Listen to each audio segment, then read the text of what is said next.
It's supposed to work. See, we can't do AI without technology. So um,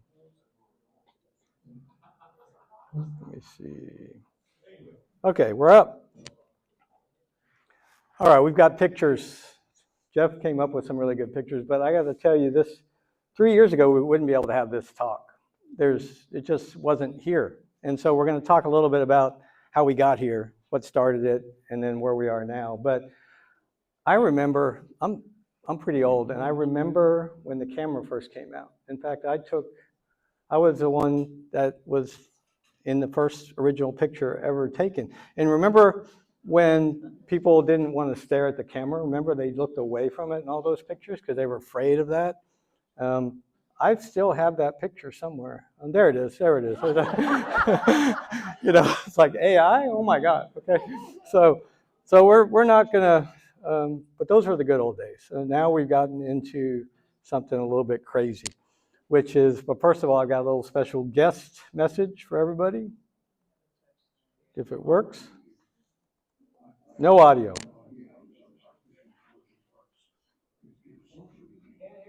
Yeah, I know. It's a tech thing. I'm sorry. I'm not in charge of that part. The audio is supposed to be working, but it's not. We've had a few hiccups this morning. Play it again. I have absolutely no idea how this artificial intelligence works. It's pure sorcery to me. But I never let a good mystery stop me before. Welcome to Santa, folks. Let's figure this out together. Okay, that took me about 5 minutes to make, and I used ChatGPT's got a technology called Sora, and you can just play with it. I mean, you'll learn to use AI by playing with it. That's the first thing. And I used another AI to create the script, and it gave me a great script. It gave me all the direction like I was a director in a movie.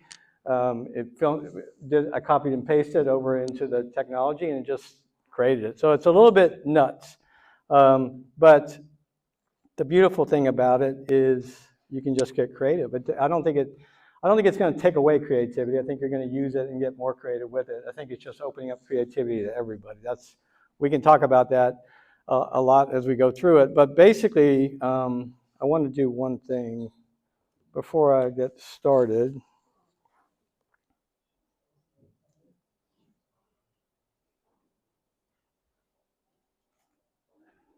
Hey, chat, you there? I'm right here. Just let me know what you need and we'll keep it going. I think, I'm a little nervous. Can you introduce me? Jeff didn't do a very good job of it. So.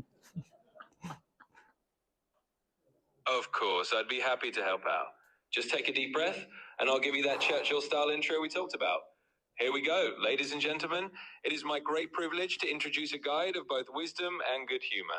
Someone who will lead us into the world of AI with clarity and a touch of Churchillian resolve. Please welcome Mark. Churchillian resolve? You bringing in Winston Churchill to an AI meeting? Absolutely. I mean, why not add a little Churchillian flair to an AI meeting, right? Okay, we're going to say goodbye to chat on that.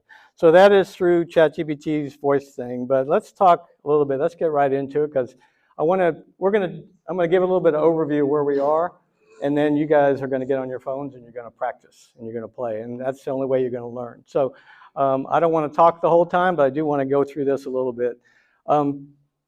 There are a bunch of people, researchers at Google back in 2015, 2016, 2017, that wrote a research article called The Transformer. It was called something about all you need is attention. And it was a research paper like any other research paper made by researchers at companies or academics. But that paper went everywhere and it changed the whole game. And what it did was basically, you've all been on your phone when you're typing in the first part of a word and it completes the rest of it, it suggests something. That is doing it just by looking at what you type, those 3 or 4 letters. What this research said was, let's don't look at the 3 or 4 words or letters. Let's look at the whole conversation and then decide what the next word should be. So it's taking all that into context. And what that did, Google gave that research report away. And then everybody that wrote that left to start all these great companies, and Google was stuck with nothing because they sold it to everybody. I just gave it away. And OpenAI started using it and launched it in 2022 and got 100 million users in the first 2 months. And it was really, really simple. They've been developing the different, there was GPT-1 and 2 and 3, but when 4 came out, that's when it just blew up because it was just a simple text box. Like every student texts their friends.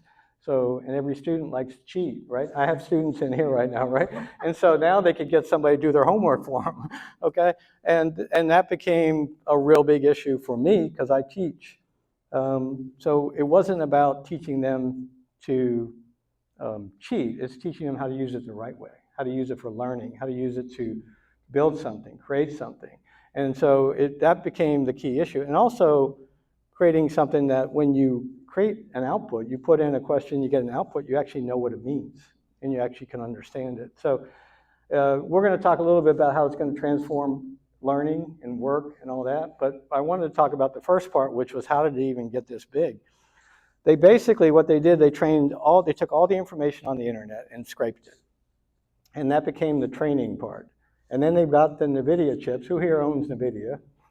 Raise your hand, okay. Everybody owns NVIDIA somewhere. Get the chips, the data, and the transformer model, which is really an algorithm. It's a prediction model of the next word. That's all it is. But it has, if you're buying a house, you may have 4 or 5 variables that you're trying to put weights to figure out. It has billions of variables for every time you text it. So it's huge, and nobody really knows how it works inside. So, but that is kind of the ignition that got it going. Now, who's actually building the data centers, the compute power? I'm going to see if this works or not. This is a complicated part. Maybe I should have somebody else do it. Who's actually building this? Layer 1 is the foundation, the physical hardware behind AI. NVIDIA dominates with 92% market share in AI chips. They made $130 billion in revenue in 2025. But here's what most people miss.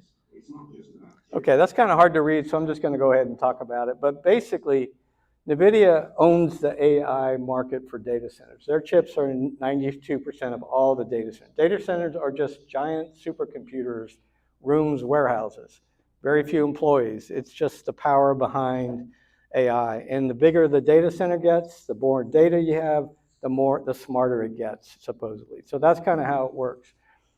And Amazon's putting 100 billion into their own data centers. Microsoft, 80 billion. Google, 91 billion. That's just over the next year, okay? Going to 500 billion total industry investment. And what they're trying to do is be less dependent on NVIDIA, because NVIDIA could actually start their own OpenAI or Claude or whatever and do that. So, but NVIDIA has one unique advantage. If you want to say you want to get an Intel chip instead of a NVIDIA chip, you have to rewrite all the code because everything's written on NVIDIA's CUDA platform. So that's their advantage. And the switching costs are huge. So if you're wondering how NVIDIA took off, they went from gaming, making chips for gaming, to making chips for AI. It was just the perfect time. But Google, Amazon, Microsoft are all in the game of building their own chips because they don't want to be dependent on this. Whoever owns the platform, the game here, the rush is, and the reason why they're investing so much is there's a real concern that there's only going to be one winner on the AI side. And if that's the case, then it better be them. And I don't know if it's going to get there. I'm not going to make any predictions at all, but that's the reason why they're investing. So that is a huge, huge thing here, is that you don't have the best chip maybe this is going to take 10 or 15 years, I don't know, but who has got the best platform? All of it together, combined.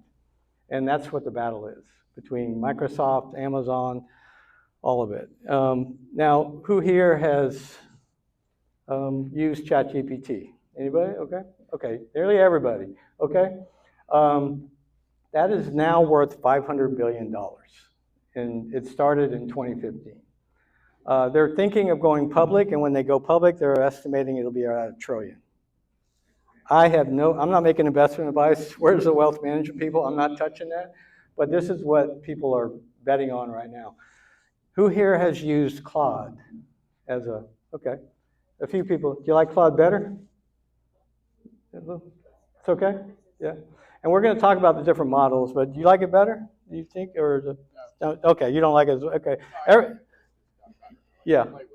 Yeah, and you play with both of them. That's what I do. And some may be better one day and the other one better the next day. Yeah, it depends. Yeah, exactly. And that's kind of how you use it. That's what you do. So, and then Google's got Gemini, which is their own. Remember, they were behind. Everybody took their transformer model research, and then Google said, we're not going AI because we're getting all the ad revenue from our search engine. So if we do AI, how many here, if I use ChatGPT all the time or Claude, I never go to Google search anymore. So they had to get in the game, but they were behind. But they're catching up really fast. So it's ChatGPT, it's Claude, and it's Gemini. And you're going to use whatever ones you want as we go through this. But let me just compare the valuations between the AI companies and Coca-Cola, General Electric, McDonald's. I don't know about you, but that's crazy to me that OpenAI is worth almost what GE and Coca-Cola are worth today. And now these valuations could change. We could have an AI bubble like everyone's talking about it, and it could go down. But this is where it is right now. And so here's the other thing that's going on. We started using it 3 years ago. I'll bounce from Chat to Claude to Gemini, and the capabilities are going to be different. You're going to be able, if you use it regularly, you see the capabilities improve 1 week to the next or 1 month to the next. It's nuts how fast it's happening. And then the real question that I'm trying to work with all the Sanibel businesses on is, how do you use it in your business? How do I make everybody at your team more productive? And that is the game right now in business is, it's not like you buy software and put it in the company like you would some type of CRM system or whatever and train all the employees on it. No, it's every individual has certain tasks to do in their work day, and how do you do that better and quicker? And that's the productivity play. Now, those are the three what we call the foundation models. ChatGPT, Google, they're the big, they can do a lot of different things. It's general purpose, they can do a lot. But where the real work is going into right now is people are building products on top of those that are specific to maybe one thing or one industry or whatever. Healthcare is a big part of this. I was in the hospital in February, I had viral pericarditis. I didn't know what that was. I asked Chat what that was. 3 days in the hospital, I was asking Chat every question that the doctors were asking me. I was trying to figure it out. The doctors and nurses were using AI in NCH as part of their normal thing. It's part of healthcare. It's going to be really a part of it. There are doctors that are using it to write the notes. I don't know. There's going to be so many social and issues and geopolitical issues and everything else with this we're not going to get into, but you just have to expect that your doctor is using it now. And your lawyer is probably using it also, okay? And so what you want to make sure of is that when you ask, how many lawyers are in here? Okay, so you have to ask that lawyer, did you read the document? Okay, so, or as you go through it. Financials, it's being used a lot in financial. JP Morgan have a huge run right now, investment in AI, and they're just doing amazing things within that. But they're partnering with Claude, the big company, and ChatGPT to actually build these solutions for them. Let me just go through this real quick. I don't know if you can see this, but this is the top 50. This was out in August. And ChatGPT leads, and Google Gemini is 2. DeepSeek is China's one, and it's a competitor of ChatGPT. And when DeepSeek came out, they came out cheaper than what it would cost to run OpenAI or ChatGPT. And it scared everybody because it's now a cheaper model, and now China's in the game. And there's all kinds of social, geopolitical issues with that because I didn't say this earlier, but NVIDIA gets basically all their chips from a Taiwanese company. So if if you ever had China and Taiwan with any issues that you always hear about, then that could disrupt the industry pretty heavily. I don't know, I'm not an expert in that area, but that is just by itself kind of scares you a little bit. It just shows you how high risk this is in the investment side. Character AI is scary to me because that's where everybody, mostly kids, children, maybe not children, but college students, older, young adults, are creating their own AI character and having relationships with that character. Okay, there's like 20 million people on character AI. That is like the worst thing I could possibly see. It's like, no, put the phone down and talk to the person next to you, please. The human part is, we cannot lose that. So this just identifies more risks that we've got, not just financial or geopolitical, but social as well, that we've got to figure out. Perplexity is really cool. It's basically going after Google. Instead of going to the search engine and getting a bunch of links, you actually get answers, and then it gives you the sources. So if it sources the New York Times, you don't have to go to the New York Times to read it. It'll summarize it and combine it with Economist magazine or whatever to give you its own answer. And I'm going to show you that a little bit later. Claude is the one I was talking to you about, Claude broke away from OpenAI, the ChatGPT people, because they didn't think ChatGPT, the company, was doing it in a safe way. They thought it was growing too fast and too dangerous. And Claude said, we're going to create a safer model. Now, Claude, I will say this. I've watched them closely for the last 3 years. Claude is moving just as fast as ChatGPT. They're just saying they're doing it safer. I don't know how that is possible, but and they're a little more transparent on what's happening and things they find, that if AI goes off and does something bad on its own, in the training, it'll actually tell people that, but it's still, the fact is, we don't know where this is going, okay? So there's a few others in here, but let me just, 11 Labs is the one that actually is the voice one that I played earlier when it was giving that. But let me just tell you, instead of talking about all these, Replit's really a good one. Replit I use, this website I built was built with Replit this weekend, okay? So, and I'm just gonna show you a couple things real quick. So that's picture.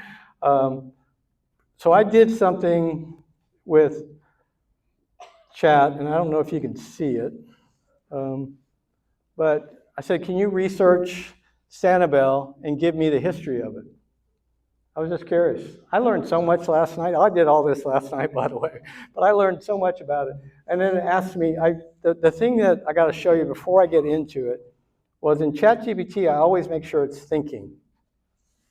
And the reason why I make it think is because I don't want a quick answer. So if I ask you what's 17 times 24, okay, I don't know if you know it off the top of your head, you probably would, but I wouldn't. So that's the kind of answer you get when you're not having it think. It's just what it thinks is in the training data. If you make it think, it'll go step by step. It'll pull out a pen and paper and it'll do the math, understand the rules to calculate it. So you want it to think, or it's going to give you answers that maybe aren't the closest to the best, okay? So that's one thing I do. The other thing I think is real important that you guys may see as interesting is deep research. It's just on the free version, there's in the plus button, you just click on that, and all of a sudden it goes off for, how much did it go on this research? It went off for 13 minutes, and it gave me all the sources and it's thinking, which is like weird. AI is weird. It's thinking? I didn't know AI was thinking, but that's what it says it's doing. So it's pulling it all together. After 13 minutes, you can actually get a download PDF of it. Just click on it. You can get Microsoft Word or whatever. And now I've got the history of Sanibel. So what am I going to do with the history of Sanibel? Am I going to read that whole thing? I should, and I did. But I wanted to see what else I can do with that document now that I've got the document. I went to Claude, and I said, this is Claude. It's C-L-A-U-D-E. It works just like ChatGPT, only I like it. It's better writer. It's better at coding. I use it for coding even though I'm not a coder. But I like the writing a lot better. I like the personality of it better than ChatGPT. ChatGPT seems pretty intellectual and just not fun sometimes, and Claude just seems like better. They're both really good at what they do. They're just a little bit different. Now it made this, I said, let's create a cool modern website about the history of Sanibel and make it for kids and artifacts. Artifacts is just that window it opened up. So I was just messing around with it. Claude used to be really, really good at this and make good websites, but let me click on Calusa, and that gives me the history down here of the Calusa people, things to do on Sanibel, and it's interactive. I thought that's cool, but and all I did was upload the PDF I got from ChatGPT. So now I've got the source document. So what we're doing here is, if you think of AI this way, when you're first starting a chat, it's going to reach into all its long-term memory and give an answer it thinks is right, okay? When you add something to it, like add a PDF just by clicking on the plus button and upload a file, it's now putting that in short-term memory, and it's going to focus on that. It's going to still pull from its long-term memory for stuff, but now you're in the short-term memory. That's the conversation you're having, okay? And it gets better that way. You have a better chance of getting what you want by adding the context of what you're trying to study to it. So that's just one simple thing there.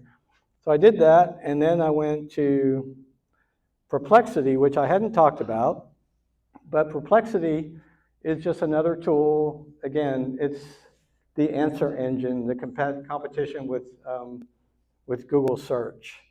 But Perplexity is built on top of ChatGPT, or Claude. You can tell it which model. So it's pulling that, but it's giving it to you in a different way.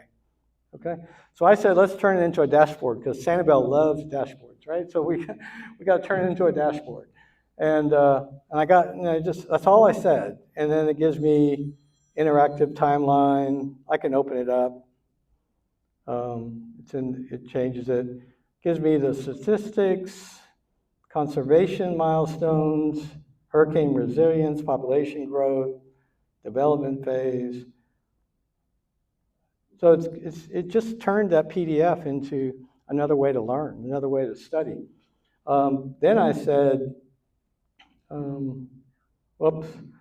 Then I went to another model called Google Notebook. Google is experimenting with all kinds of things. There's one model right now that is in beta where if I put a website in, I'll get all the marketing content, whatever I want to do automatically done. It's going to go find the brand information that you need. It's going to create the post, and all you got to do is add your own images to it, and it's going to create everything, the whole campaign. You just put in your website URL. Think about what that does to work. Think about what it does to marketing teams. It's just crazy where it's going. But Google Notebook is where you can learn anything. As it says, understand anything. And I was just experimenting with this, and I decided to put the PDF that I got from chat, because that's my context, I threw it into Google Notebook. I'm not doing any complicated stuff. This is not like neuroscience or brain surgery or whatever. This is like, can you copy and paste? Can you upload? Okay? Can you just get what you want? And then I clicked on these buttons, and I got an audio. I have a chance to get a podcast. Let's see if this works. I don't know if it's working very well. Technology. Anyway, what it does is, let me see if I can try something else.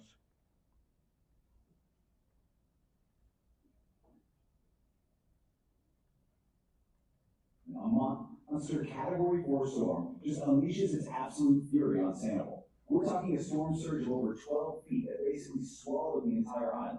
And in one catastrophic blow, it just tore apart the causeway, the island's one and only connection to the mainland. In an instant, Sanibel was completely cut off, facing a true crisis. The devastation, it was just immense. But in the weeks and months that followed, something really incredible started to happen. A story of resilience just began to emerge. And it makes you wonder, what is it about this island? What's in its history, its DNA, that gives these people the strength to rebuild against odds that seem impossible? Well, to find that answer, we've got to go back to how the island was even made. So all of a sudden, I'm learning about Sanibel, about things I didn't know before. So there is a podcast where it sounds like two people talking about Sanibel.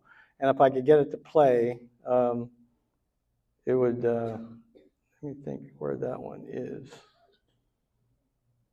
that the one? No, this one. If it doesn't play, I'll move on, but it's a 13-minute, two people talking. And it sounds like a regular podcast. And it's all AI driven. You can even interact with it and ask it questions. You can ask the AI questions. So, but what I did, this was kind of a fun one. The 5 most surprising stories from Sanibel's history. And I thought, that's kind of cool. Let's see what that is. And all I did was, I'll show you how I got that. I went to reports, and then I clicked on blog post.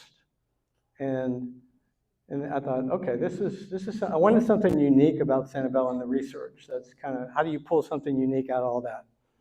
And I clicked on that, and then I got this report that is somewhere. I've got to X out. And it talks about famous shells, or a geographic accident, ex-CIA agent save it from becoming another Miami Beach. Take away a single hurricane wiped out an industry in the early 20th century. Famous pirate legends are fake. I don't believe that. They're real. We all know it. But I get all this, and then I said, that looks good, but it's kind of boring. What if I could make a blog post out of it? So I went back to Perplexity, and I said, let's make a blog post beyond the shells. I just copied and pasted it from Notebook to Perplexity. And in like a couple minutes, I get something that looks kind of,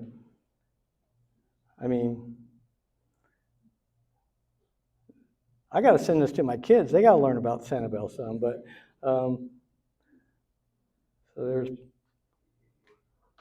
Porter Goss right there, and the images. I didn't give it the images. I went out and found them. Shells, items on purpose. That looks like a professional blog. And literally, I went from ChatGPT, deep research, give me Sanibel. I went to Notebook. I clicked on give me a blog. I went to Perplexity. I said, let's make it real. That's the new work. That's the new work, which means 2 things that we have got to wrestle with on this AI stuff. And these are just questions, really. Like, it used to be costly to get good, well-written stuff. People got paid a lot of money for it. It used to be costly to do data analytics. I was in finance. I got promoted because I knew how to use Lotus 123 in Excel, because back then, that was new technology. Now I could go in and say, here's a growth plan, give me a spreadsheet for the income statement, balance sheet, cash flow, and all that, and the assumptions, and it'll do it in 5 minutes. So now the value is in, okay, how do you critique it? How do you do it quickly, but how do you make sure that it's right? If I've got somebody that's never done finance before, they're not going to know what the heck is going on with that. So if you combine your expertise and domain that you're in with AI, you can do a whole lot more. That's the key to the whole thing. So, and then there's Perplexity. And then I basically took that PDF. This is the part that kind of blew me away last night as I was working on this. I took the PDF. I threw it into a tool that I use called Replit. Replit turns me into a website coder. I am not a website coder, okay? I can text it, and I texted it. I said one thing. I gave it the document. I said, let's create a cool interactive website about Sanibel to teach the kids about this cool island. That's all I said. It went off for 13 minutes. And then I said, continue building. I think we just publish as it is. Timeline is not visible. I'm fixing some stuff. And then I gave it the lighthouse website image because they had the wrong lighthouse. So, and then I just, hopefully it'll open.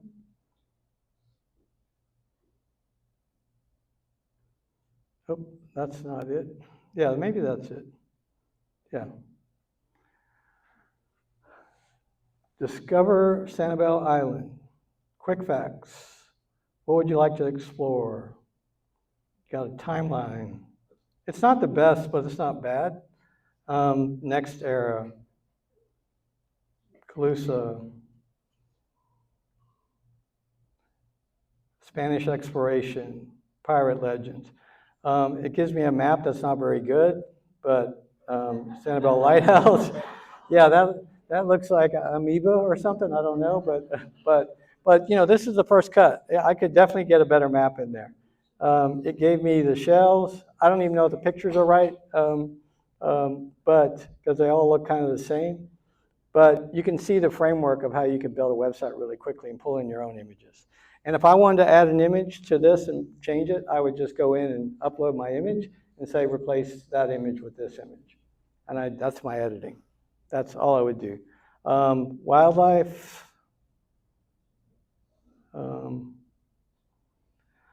So this was crazy to me because here's what happens. When I started using Replit, it was February of this past year. And I did it to make a push-up tracker. It was my first time. I was just going to play with it. And because I do push-ups with the students, and then I eat Rocky Road ice cream, and everything's good. But I made the push-up tracker in a few hours, and it would track my push-ups. I uploaded an image of me doing my push-ups, and it gave me critiquing my form, and it said it was terrible. Okay, giving me all bad things about it. But by playing with it, it gave me something that was invaluable. In March, the Sanibel people, Dolly's teammates and everybody else, Doug Congress, Eric Pfeiffer, came into FGCU and said they need a dashboard. And it's going to take like a year to build. We need engineers and we got to do all this. And I was just sitting there listening. But then I was also thinking, I can do this weekend. You know, it's like, I didn't say a word because you can't say that in a meeting. You know, I just went home and built it. And then we went out and collected the data. And it took longer than a weekend to get it finally done. But we got started, and we launched it in the end of May. From March 20th to end of May, people worked really hard. The chamber, the city, CFI, we were working extremely hard to get all the data collected pre-Ian and after Ian. But we were able to visualize it with AI and able to build it. So that little thing of practicing and playing with it gave me the intuition that I could do this. I could do anything. I could build whatever I want to build. And that's a different, when I taught this class, this same software this summer to 30 students, and in 6 weeks they built incredible things that they could not believe they could build. The year before, they would have been talking about it and doing a PowerPoint about it. And now they're actually building functional stuff that can really work. So that is the power, the positive power to it. There's all kinds of other issues with it. Like this one here, so I did this. Welcome to a journey through time, exploring the captivating history of Sanibel Island, a unique barrier island off Florida's Gulf Coast.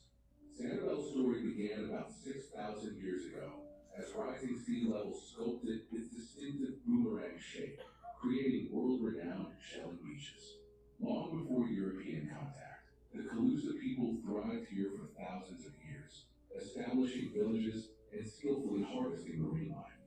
However, by the late 1700s, the once powerful Calusa society had largely faded, decimated by European diseases and conflicts. Sanibel first entered written history in 1513 when one Ponce de Leon sighted the island, naming it Santa Isabella. The 19th century brought challenges, yet by 1884, the iconic Sanibel Island lighthouse was lit, signaling a permanent community. The early 20th century saw Sanibel's economy grow with agriculture, fishing, and hospitality. The first car ferry in 1912 connected the island to the mainland. However, devastating hurricanes in the 1920s shifted the island's focus to tourism. In 1945, the Jane and Dane Darling National Wildlife Refuge was established. The opening of the Sanibel Causeway in 1963 brought a development boom, but residents rallied to save Sanibel, leading to its incorporation as a city in 1974 and the landmark Sanibel Plan. This plan capped development and protected 2/3 of the island's land, solidifying Sanibel's identity as a sanctuary island. Sanibel has faced modern challenges, including hurricanes like Charlie in 2004 and Ian in 2022. Yet its community remains resilient, dedicated to rebuilding and conservation. From its geological birth to its present-day commitment to preservation, Sanibel Island's history is a testament to nature's power and human determination. We encourage you to visit and explore its unique heritage, perhaps starting with the Sanibel Historical Museum and Village, to truly appreciate this remarkable island. Okay. I uploaded the PDF and said, let's create a cool podcast video about the history of it. That's all I said, okay? So this is crazy. I mean, when I think of it, when I see this, I get really scared and I get excited at the same time. Okay, but for this one, I got more scared because you're not going to know what's real and what's not. That's all AI, you know, and they literally get it in like 10 minutes. So what's the internet going to look like in a couple years? What's social media going to look like? I don't know. I do know it's going to be different, and the one thing I do know about this whole thing is that people are going to want to come to Sanibel and get away from AI and get away from all that stuff and just go to the beach and go to the farmer's market and be with their neighbors, you know. So we gotta, what I'm concerned about is the 14-year-olds that are now using this and on their phone. They're already on their phones. Now, what are they going to do when they can get every single answer? Do they need a mentor or not, you know? So that's the part. When I was 25, I was working at Toyota Motor Credit. They're under the treasurer in finance, and I was doing money market stuff, and I didn't know what it all meant. Terminology, I had no idea. I'd go home and read a book that's 1,200 pages to explain what they said during the day. It's like your first job. And then I had a mentor that was wonderful, that coached me and built my career in the time I worked with him. I went and created in ChatGPT a specialized GPT. It took me 30 minutes to build one that was just as good as the book, only all I had to do was ask questions of it. And I thought, okay, this would have been great to have, but then I never would have walked across to the treasurer to ask him. I would have just talked to chat. That's the part that concerns me, okay? So we got a lot to deal with in this from a standpoint. Did I do any other demos? Oh yeah, I did another demo in Gemini, and you can, for kids, and even if you want to draw something, you just, let me see if I can do this.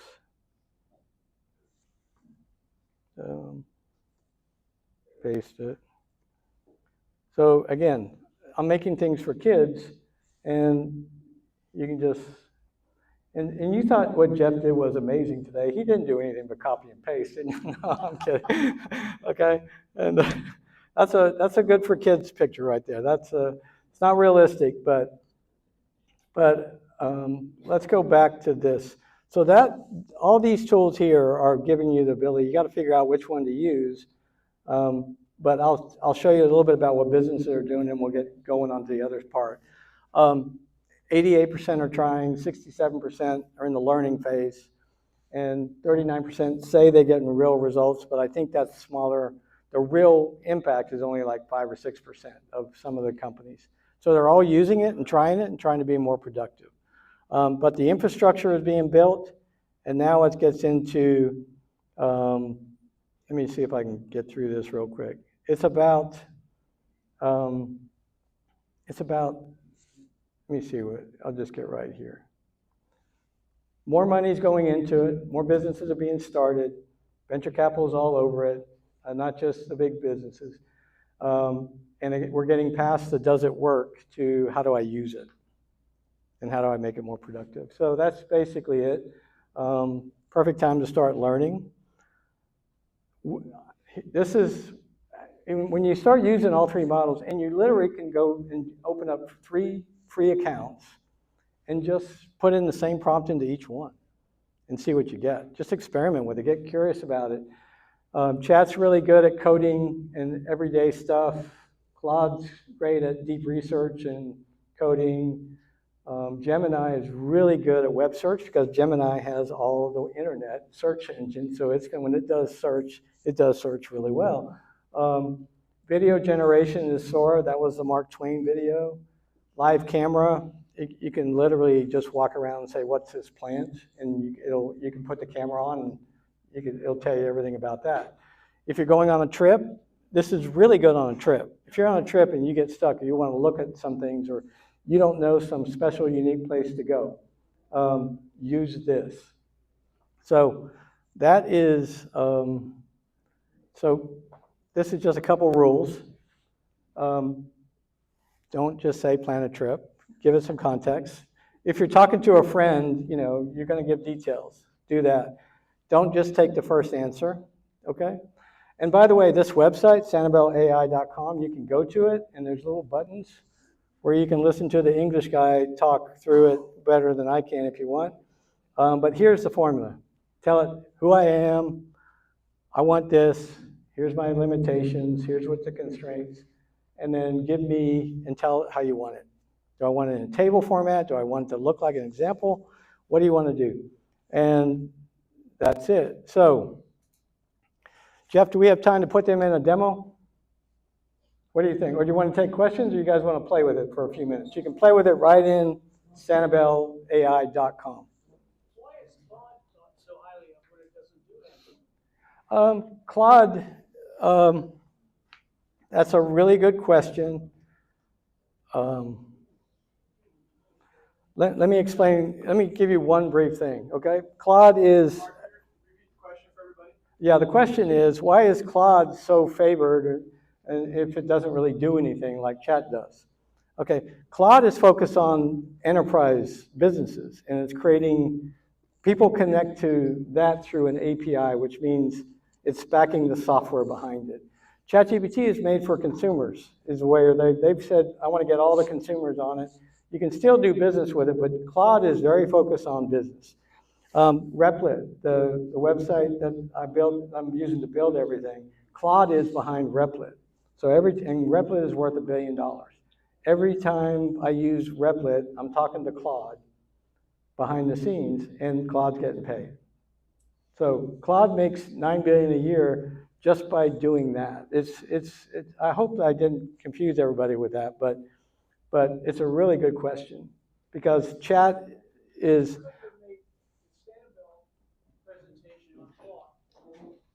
What's that? You could not have made the Sanibel presentation on Claude. No, Replit built the system to build it, and Claude is actually telling it building the code. Claude's writing the code, okay? But Replit built a system to actually visualize it all and make it work, okay? So that's kind of how it works. We have a little, I'll show you this. So let's repeat. So all this information, I know it's small on the screen up here, but if you go to your phones or go to your computers, type in Sanibel AI. Yeah. .com, you will see all this information that he's referring to. SanibelAI.com. And the first part, I have a little microphone here with a, if you want to listen to this one section. Layer 1 is the foundation, the physical hardware behind AI. NVIDIA dominates with 90%. So you can use it, but right now I've got a few demos. If you copy this and throw it into Playground, and just paste it, you'll see how Claude works. This is tied to Claude within the website. Okay? So you don't even have to have a login. I was concerned about everybody logging in and and creating accounts. So I just connected it right to here, and now I got my dinner recipes. Okay? Yeah. So there's a company called Iris. I don't know if Yeah. you're familiar with Iris. You can actually take a picture of the inside of your refrigerator and it'll create a menu for Yeah. you or a dinner option. Yeah. So is that available on any of the other tools? Iris is built on top of ChatGPT. Okay. So you can do ChatGPT with the camera, do the same thing. Okay. And that's the real issue, is that Yeah. people don't know that you can just do it with the regular model. Yeah, Okay. that's what I thought. You don't need You don't need Iris it. for that. No, in fact, you can put on live camera and you can have a discussion with them. About 18 months ago, our shower valve broke, and the plumber, it was Tuesday, and the plumber said they're coming Friday. And we had to turn off all the water in the house because the water was coming out of my son's bathroom. And I'm sitting here going, I'm not going to wait till Friday. What is that? And we wanted that plumber, but we didn't trust anybody else. I used YouTube. It didn't help. I thought I could fix it myself. So I used chat, and I'm walking around the house. My 2 kids are home for Christmas. My wife's looking at me, and I'm having a discussion with chat about the part, and I'm showing it the images. I'm uploading images to it. And it actually took me to Home Depot and got me the right tools. And I did fix it. I fixed that shower valve. I was so proud of it after about 18 hours of struggle. And then my wife says, we're going to get the plumber still to make sure. So, but you have to think about this. You can almost do something that's impossible in your mind right now. And you can actually do something possible. When you do that, you kind of understand what the capabilities are and kind of where we're going. In the accuracy of each of these tools? Yep. Accuracy was a real problem at the beginning. And deep research, I showed you the deep research button. It gives you the sources. You can go look at the sources. It's getting much more accurate. If you don't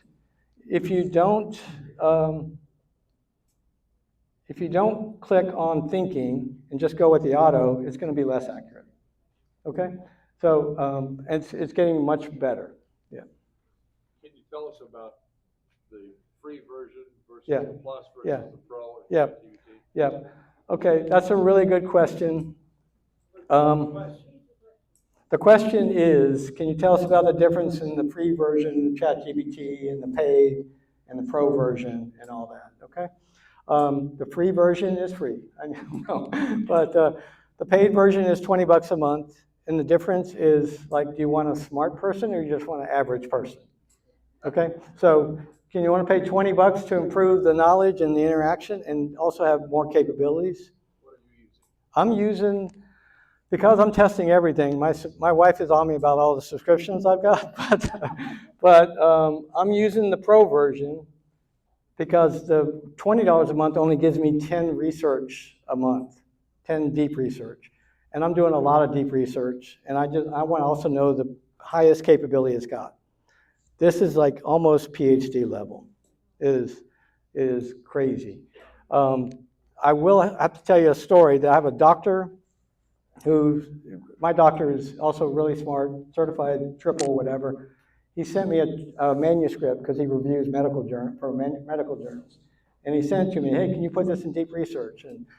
And I took the transcript, I said, send me the email from the journal so I know the guidelines. And I threw it in there, and I started playing a video game with my college son. 15 minutes later, I had the whole thing out, I sent it to him, and he sent it directly to the journal, and the journal said, this is fantastic, can you do more? I'm going, it was on DNA repair or something. I have no idea what it was about. I said, Joe, you can't send that out like that. You got to use it to write your own, you know? So, I mean, but that's what's happening, you know. Yeah, my question is a simple one. Presently, OpenAI has a valuation of about $500 billion, 800 million weekly users, and yet it lost $11.5 billion in the last quarter. Where are those earnings going to come from? Where's the what? Where are the earnings going to come from? That is the big bet on all these companies. Claude's losing money as well. So, but, you know, Amazon, how long did Amazon lose money? You know, yeah. I mean, so this is a bet like that. you're building for the future, and what they're really building for is, let me just show you real quick.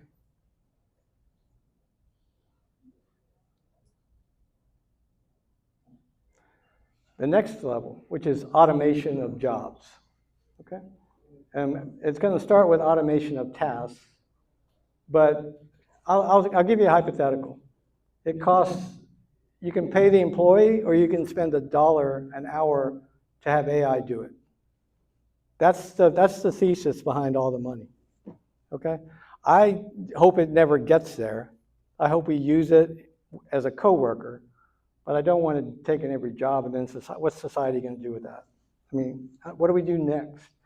I was able to do something where I took, there's an agent mode in ChatGPT. If I click here and agent, that is where it takes over your computer, logs into LinkedIn, searches for leads for the student's business, the AIM Hub, puts it into Google Sheets, and I don't do anything. Does the whole thing. That actually worked for me. It's not good enough every time. Yep. I'm looking at Sanibel AI, Yeah. and on there you've got little headings that demos, ideas, and playground. That's the part that I think is really could be useful. Let's do it now. I'm with you. I'm just trying. Okay, everybody go to sanibelai.com and click on a demo. All you got to do is log into the website, sanibelai.com. If you want, you don't have to. But there's also an ideas one that I just threw out, like how you can use it in your daily life. I got, and which is culture and travel, intelligence. I just put in some groups here: research, advanced learning, gourmet cooking, finance, health. Isn't this kind of what we're all worried about? I mean, as we get older, this is basically it. So how do we use it in our daily life? So if I wanted to do it on health and wellness, I would go down here and I would click on understand treatment options, click on that, go to playground. I would paste it and I would see what the response is. And that's all you have to do on your phone to test it. And if you do that one time and you see it and then you ask a follow-up question, whatever you think you would normally ask somebody else if they're giving you advice on something. Important questions for the cardiologist about recovery. It's given me stuff so now I don't feel less stressed about it. And I actually can ask questions and have a dialogue with it. But this was something I did in the hospital, and it gave me a whole lot of comfort dealing with the doctors that I was able to ask the right questions. I mean, I will say this, for financial advice, don't trust this, trust Jeff and the others, okay? Do not do that. If you want to come up with some questions for them, you should do that, but I'll tell you, Jeff's just going to put it right into AI and then, okay? But legal advice, don't do it. But I really, if you want to play with it, it's right there to use. If you want to do advanced learning, art history, appreciation in Florence, go to the playground. And you're using Claude. So I will say this. The only way for all of us to understand what's happening with society and the impacts of this is for you guys to use it. That's the only way. For your kids, your grandkids, and all that. I think we all have to get started using it. I did, in March of 2023, I tried it really for the first real time for something serious. And I went through a whole 45-minute discussion, and I got scared to death that, first of all, students don't need me anymore. Second of all, the other part was I'm going to have to teach them how to use it the right way. And the only way to do that is by learning. So if not, you're going to go with all the hype. Whatever, there's going to be all kinds of stories that come out about this. The only way to engage in it and really understand it is by playing with it and get curious about it. You'll be amazed. I put my 89-year-old father-in-law, I had him use Perplexity for the first time, And he was like in his office screaming, "Hey, Mark, I found this, I found," and he was hooked on it. And then we downloaded it on his app so he could use it. It was just a really cool. Now, my mother-in-law doesn't even know how to log into Facebook. So it's like, and my wife won't use AI, by the way. So, okay, I'm over there like in the chair doing it all the time, and she's like, reading a book, okay, which is probably better. But I really urge everybody to kind of just get to try it, so you can actually make your own judgments about this and understand where we're going with it. That's about all I got for right now. One last Yeah. question for you. Explain where the data is coming from. Yeah. What's the security of that data? Yeah. Are we adding to when we ask these questions?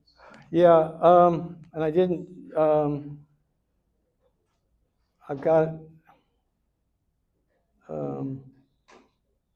let me just get to it real quick. Okay, verify important stuff. Okay, the data is all the what they have on their training is all the information on the internet, and they cut it off at a certain training date, and then it doesn't really, it updates only if you tell it to do web search. So, but just assume that it's getting trained and cut off at a certain point. When you're talking to it, ChatGPT, unless you tell it not to, will train on your conversation. It'll throw that into the training data. That training data goes into the training. That doesn't mean that your conversation or your document is going to be, someone can access it. It goes into the algorithm I told you about before, where it's trying to predict the next word. It's looking for patterns. It's not looking for an actual document that's going to give you, okay? So it's not going to be, you're not going to, but I still be very careful. Don't put passwords, don't put credit card, don't put social security. I wouldn't even put a lot of health stuff. I just ask questions. Usually I say I'm asking for a friend, so it's not me. But you just have to be really careful about that. I don't trust that they're not going to, Claude says they're not using your stuff. I don't it's a 3-year-old industry, really. We don't know that. So use it for learning. Stick to your doctor and stick to your financial advisor and your lawyer, but learn something new with it, or questions you've got, or use it to go out and, instead of reading one article, to go get a summary of a lot of articles and then go to the sources and dig deep. I mean, I think you guys understand that more than my students do, except for the ones that are here, because they're the smartest. But my students, they will get an output and copy and paste it. And then what I'll do is say, okay, you got to come up and present on that, but you don't get any help. It's just you in your head. And so now they got to come up and understand exactly what that document is. And they got to be able to talk about it and take questions. So we're going back to school the old way. Take a test, you're not on a computer. You're on a blue book or a piece of paper writing, and you got to know it. I got to understand if they know it or if they're just good at AI. And that's by them talking about it, writing about it, without any computer. So we teach how to use it, and we assess without the computer. Yeah. Yeah.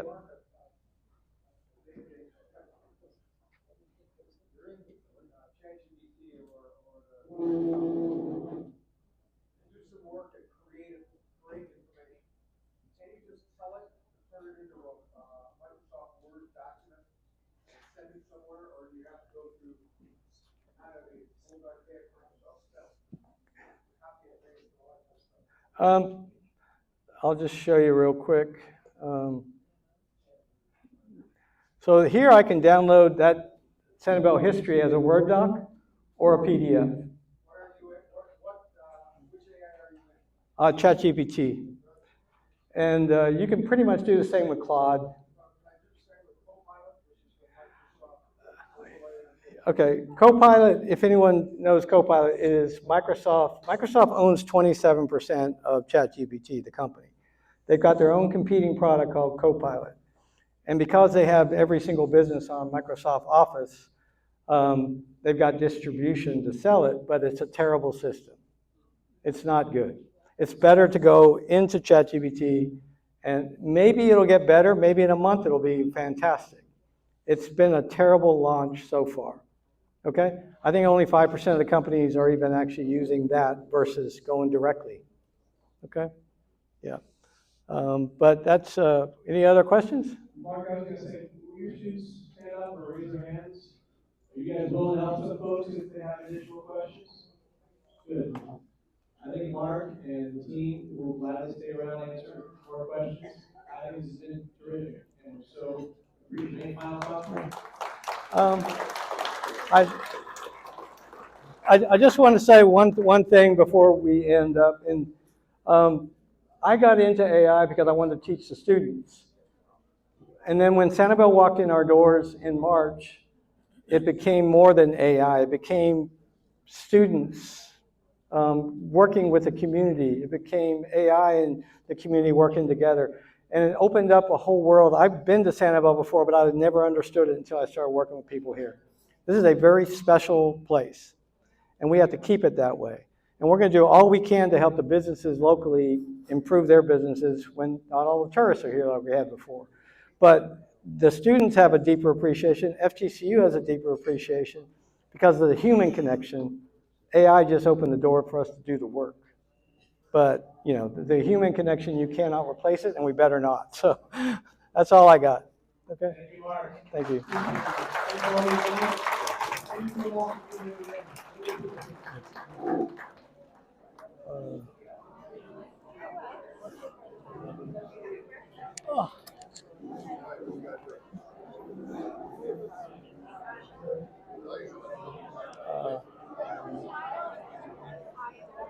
I hope it was all right. It was great. Okay. All those 50 different Company? sites. Yeah. You just go to your to try to get on one. Yeah. Just go and find it on the. I got, you know, I'm always on like LinkedIn and Twitter AI part, so I always see the companies that pop